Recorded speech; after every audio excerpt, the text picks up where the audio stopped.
کسی نے حضور کو سلام دیا تھا کہ یہ سلام اپنی امت کو دے دینا.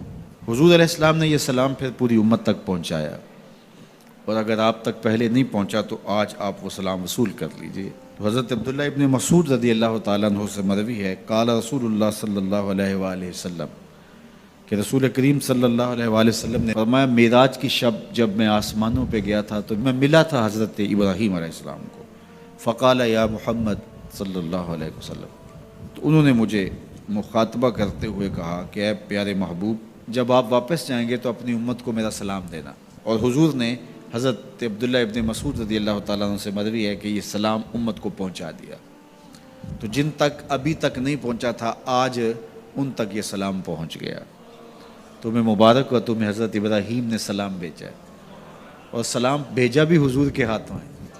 اللہ اکبر، کتنے خوش نصیب ہو تم کہ تمہیں حضرت ابراہیم سلام بھیجیں اور سلام لے کر آنے والے حضور ہوں.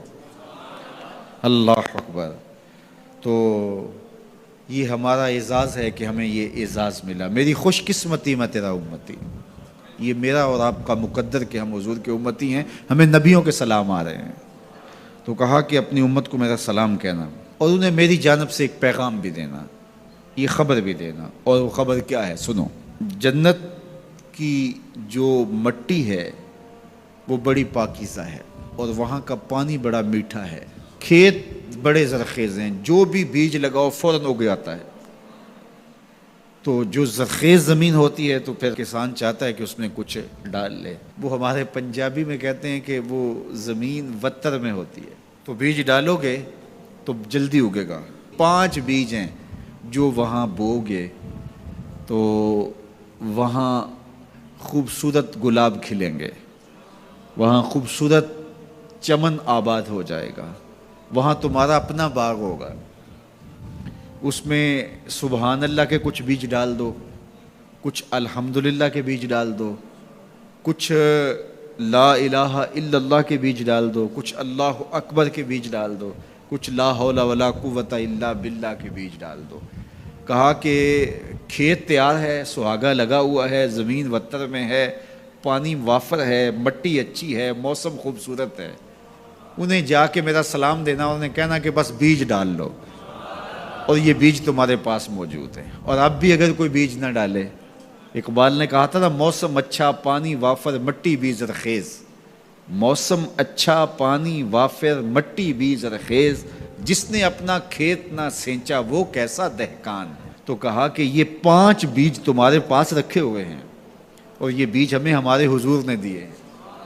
کہا بیج تمہیں دیے ہیں، کھیتی فرشتوں نے تیار کر دی ہے، باغ اچھا ہے، اور یہ پکی بات ہے تم بیج ڈالو گے تو فصل اگے گی.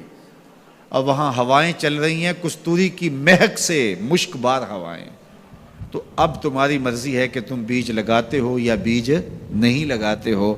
تو کہا کہ یہ حضرت ابراہیم نے پیغام بھیجا ہے آپ سب کے لیے. حضور کی وساطت سے یہ پیغام آیا ہے کہ جنت کی مٹی تیار ہے، اور سہاگا لگا ہوا ہے، پانی بالکل تیار ہے، اور کھیت بھی ہموار ہے. بس آپ نے جو ہے وہ چھڑکاؤ کرنا ہے بیج کا. اور یہ بیج 5 ہیں، اگر تم ڈال لو گے تو فصل اگ جائے گی. موج کرو گے، کبھی دعائیں دو گے کہ کسی نے کوئی نسخہ بتایا تھا. تو یہ 5 بیج کون سے ہیں؟ سبحان اللہ، الحمدللہ، لا الہ الا اللہ، اللہ اکبر، لا حول ولا قوت الا باللہ. تو یہ 5 بیج بونے کے لیے ہی تو ہم یہاں آئے ہیں. ہم گھر بار چھوڑ کے اس لیے آئے نا. گھر والے پوچھتے ہو کدھر جا رہے ہو؟ ہم کھیتی باڑی کرنے جا رہے ہیں. ہم کچھ بیج لگا کے آئیں گے انشاءاللہ. پھر جب وہ اگیں گے، بڑے ہوں گے، تو جنت میں آپ کو بھی اس کی چھاؤں میں بٹھائیں گے. تو انہوں نے کہا ہوگا جاؤ تم بھی کھیتی باڑی کرو، تو پیچھے سے ہم بھی فارغ نہیں ہیں، ہم بھی انشاءاللہ بیج گاڑیں گے. تو پڑھیے سبحان اللہ والحمدللہ ولا الہ الا اللہ واللہ اکبر ولا حول ولا قوت الا باللہ. سبحان اللہ والحمدللہ ولا الہ الا اللہ واللہ اکبر ولا حول ولا قوت الا باللہ. سبحان اللہ والحمدللہ ولا الہ الا اللہ واللہ اکبر ولا حول ولا قوت الا